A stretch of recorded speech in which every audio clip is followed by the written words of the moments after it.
ఎప్పుడు వీడియోలో గొప్పలే చూపిస్తే ఎలా, అప్పుడప్పుడు ఇలా బొక్కలు కూడా చూపించాలి కదా. అసలు ఏమైందంటే గ్యాస్ షార్టేజ్ ఉందని చెప్పేసి ఇలా రాగి జావ నేను రైస్ కుక్కర్లో చేశాను. వచ్చి చూసేసరికి మొత్తం కింద పోయింది. ఇంకేం చేస్తా, మళ్ళీ రాగి జావ చేసి ఇలా లంచ్కి రెడీ చేశాను.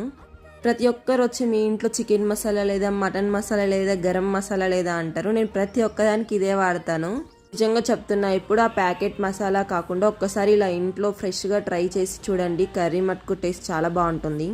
ఇప్పుడు మనకు కొంచెం బద్ధకం అయ్యి ఇలా మిక్సీలో వేస్తున్నాం, కానీ ఇదే మసాలా మనం రోట్లో నూరుకుంటే కర్రీ ఇంకొక టేస్ట్ ఉంటుంది.